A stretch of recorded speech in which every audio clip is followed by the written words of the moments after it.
Hey everybody, welcome to the Blue Collar Beer Gourmet. I'm Chris. This is my channel where I like to drink craft beer, I like to review craft beer, and I don't like to pay a whole lot of money to do it. So the beers that I review on this channel usually come in around the $2 price range. Today's selection is a little bit more than $2, a little more than I'm used to paying, but not a whole lot. I paid $2.49 for the 12-ounce can of Victory Cloudwalker Hazy Juicy IPA. This IPA has a 6.8 ABV. Typically, American IPAs come in between 5.5 and 7.5. It has 55 IBUs. Typically, American IPAs come in between 40 and 70, so it's about mid-range in both alcohol content and excuse me, between alcohol content and bitterness. Excuse me. Sorry, I can't seem to get my act together this morning.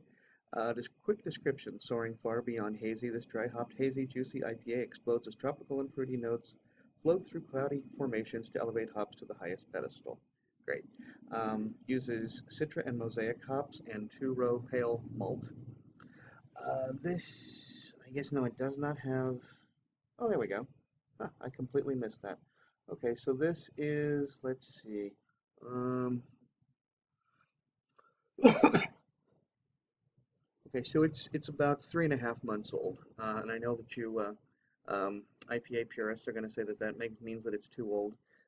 You IPA super purists are going to say that it's 2.5 months too old. So anyway, I get that. This is another IPA. I'm not going to go on and on about IPAs again. I do think that the brewers are making way, way, way, way too many IPAs. I think they need to start remembering that there are other varieties out there and start giving them a shot. And I will say this, that fairly soon, you're going to start seeing, like the next batch of beers that I go and buy, I'm going to try my damnedest to keep as many IPAs out of there as possible. Maybe not even get a single IPA. It's a great variety, but the brewers have just gone absolutely hog wild over it. So, anyway, down from soapbox. Quick notes about the reviewing community. 8 of my friends on Untappd have given it a cumulative score of 3.84. That ain't bad at all. 14,000 of us have given it a cumulative score of 3.89, so it's a pretty high ranking for 14,000 people. Beer Advocate has had 84 rankings, leading to a cumulative score of 3.94 on Beer Advocate scale. That is a very good ranking. So there you have it. There's the inside story. It's a 3.5-month-old beer that cost me $2.49 for a 12-ounce can with a 6.8 ABV and 55 IBUs. All right, I'm going to be using my Tenaya Creek IPA glass. One more quick note on this. If you go into Tenaya Creek Brewery on a Tuesday, slap down $6. You're going to get a glass just like this. It's going to be full of house beer. Go back to the bar when you're finished, slap down another $5. You're going to get $5 refills all night long. Take the glass home with you, wash it, bring it back next Tuesday night. You're going to continue to get $5 refills on the same glass until the damn thing breaks. So that's a pretty good deal. And it's pretty good beer. Don't forget to check out the Creek Geeks LV on both Facebook and Twitter. All right. So that it very much is pouring a hazy cloudy. And I am already smelling super duper fruity profile. I mean, the fruit is what I'm smelling more than anything. I'm not even smelling hops. I'm smelling fruit.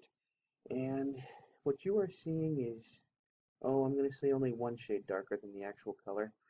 Normally these come in, it's not unusual for the camera to make the beer about 2, sometimes even 3 shades darker. This is only a single shade. And as you can see, that's a nice, big, healthy, foamy head. Bubbles are bursting kind of quickly, so I'm going to describe that as semi-resilient. I am going to describe the carbonation as medium-high. They've got lots and lots and lots of tiny little bubbles.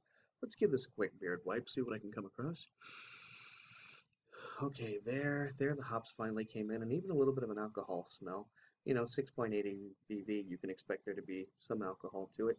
I'm going to stick my schnoz in here, see what I can come up with.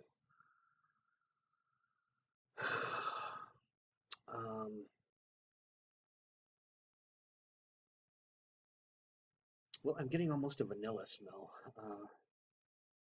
It's like the fruit, the citrus fruits, and the hops have just sort of, you know, gestalted together to make a very, I'm going to say vanilla is what I really smell. I mean, I smell the fruit, I smell the hops, definitely both of them. But the combined aroma creates for an almost vanilla bouquet. So anyway, I'm going to quit yapping my flap and get to drinking. Cheers.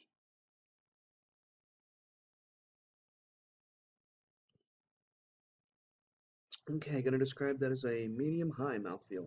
Kind of spiky, not overly spiky. A little bit of alcohol burn, just a little bit. But 6.8.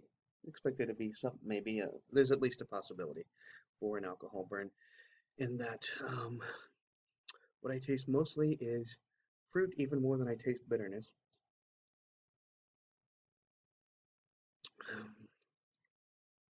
Okay, now the bitterness is coming through on the back end. It's more of a bitterness shows up on the aftertaste, more than the initial taste.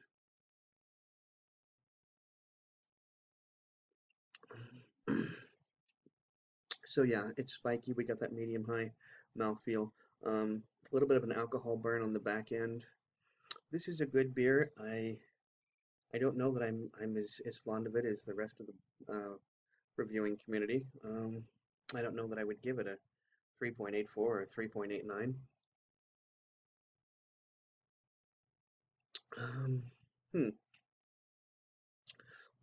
Okay, so it's good. Don't get me wrong. It's just I was expecting this is supposed to be a juicy IPA, and I'm not really tasting a whole lot of juiciness. I was expecting hop juice, and I can't say that I'm getting a whole lot of hop juice out of this. It's a good beer, but for 2.49 for a style that's oversaturated the market, I expect you to at least be true to form, and I don't find this beer that juicy. I've had much juicier beers. This is kind of lacking in hop juice for something that's supposed to be juicy. While it is in fact cloudy, as it says it's supposed to be, I'm not getting the juiciness, and so I hmm, I think 3.25 is plenty for this beer, actually. Not that it's a bad beer, but when you call yourself cloudy juicy, I'm expecting juice, and especially like I said, especially when it's a beer that I can get anywhere from any brewer.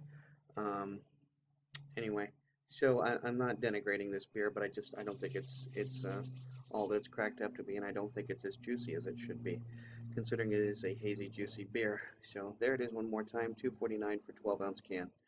All right, gang, if you like this video, please be sure to like, comment, and subscribe. And until next time, drink good beer and don't break the bank doing it. Cheers.